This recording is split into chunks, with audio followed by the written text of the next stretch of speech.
Hello Amy and Tails. Hello Commissioner. How can we help you? I found something at the Green Hill Historical Society that is really interesting. That sounds cool. What did you find, Commissioner? It is a recording of a live broadcast from a journalist and historian who is a member of the Historical Society here in Green Hill when he witnessed Seaside Island and Green Hill military ground troops searching for the knothole ground troops while he was on board the Green Hill Navy cruiser GHN Miles. It was when we were at war against knothole a few months ago in this fictional series. Would both of you like to hear the audio? Sure, Commissioner, I would like to hear it. Especially since the Green Hill Navy cruiser he was aboard is named after my first name. Would you like to hear the audio as well, Amy? Of course, Commissioner. I would like to listen to the audio as well. It will be cool to know what was happening in Seaside Island during the live broadcast that day. Sounds good, Amy. Here is the live broadcast from that day. Ground forces of the Seaside Island Army and the Green Hill Army are on the outskirts of Seaside Island. Seaside Island ground forces search for any obstacles on the shore near the boat docks while the Green Hill ground forces search for any movement from knothole ground forces. Meanwhile, aboard the Green Hill Navy's cruiser GHN Miles, a Green Hill journalist and historian is making his broadcast on local radio stations back to Green Hill as he watches all the military events happening. Let's listen into his broadcast. Good afternoon, Green Hill residents and anyone who is tuned into this radio broadcast. This is Stephen, one of the journalists and historians for Green Hill, coming to you live from Cougar Lake aboard the Green Hill Navy cruiser GHN Miles, bringing you all the military events happening on the shore near Seaside Island along with what the rest of the Green Hill Navy ships and Seaside Island Navy ships are doing. Currently there are Seaside Island ground forces searching for any obstacles that the knothole army may have left on the beach, while the Green Hill ground forces are in and around Seaside Island looking for any knothole ground forces. We've only seen Wildcat and Panther Navy fighter planes of the Green Hill Navy. The Green Hill Navy aircraft carriers are farther out on the lake, but the planes we saw earlier are searching for the enemy from above. Luckily we have not seen any enemy planes of the Knothole Air Force or Knothole Navy, but we're not sure if any Knothole military planes are scouting the area. If you will excuse me for a second, I'm just going to take a break for a few seconds. I apologize for that small break I took, just decided to walk around a little.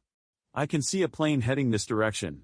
I'm not sure if it's a Seaside Island, Green Hill, or Knothole military plane.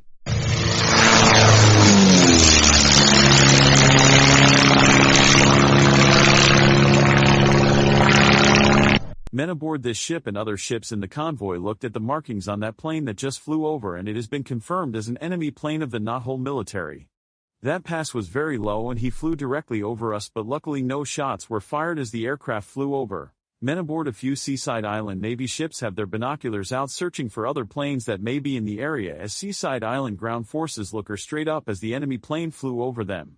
Here comes a plane heading toward the Seaside Island convoy. Shots are being fired from those Navy ships that are near the aircraft as it's diving on them.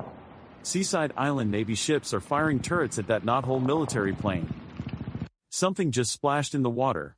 It looks like it may have been a piece of artillery from the plane. I don't see any damage to any ships of the Seaside Island Navy station west of us that fired on that aircraft.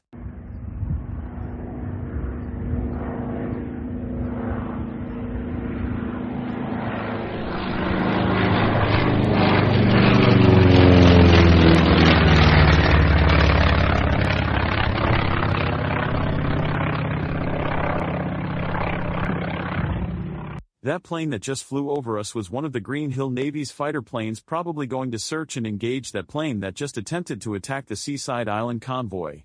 Now the Green Hill ground forces are firing at something. I cannot tell what it is, but it looks like an enemy heavy armored vehicle.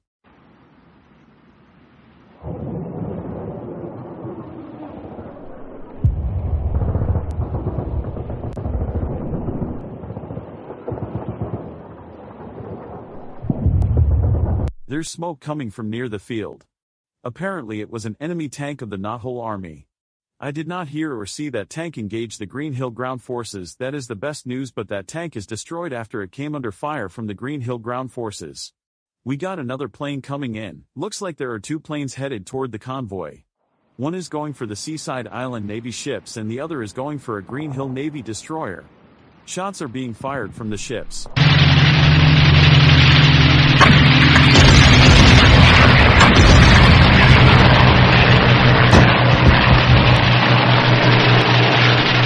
Though we haven't engaged an enemy until now.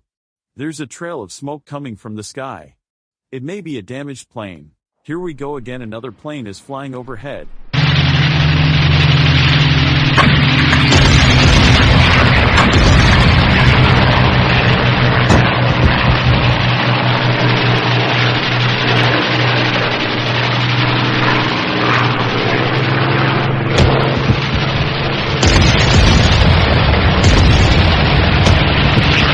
That smoke must have been from a damaged plane because I see something floating in the water east of us between the Green Hill Navy destroyer GHN East Mobius and the Seaside Island Navy battleship SIN Badger. Green Hill Navy ships and Seaside Island Navy ships are still engaging the enemy plane flying to the east of us as it just turned toward Green Hill Navy ships near us.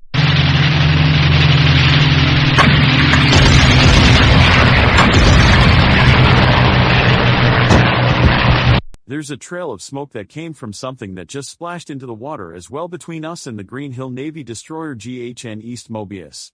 It looks like the air engagements have calmed. Following the engagements on enemy planes, the Green Hill Navy and Seaside Island Navy returned to their bases.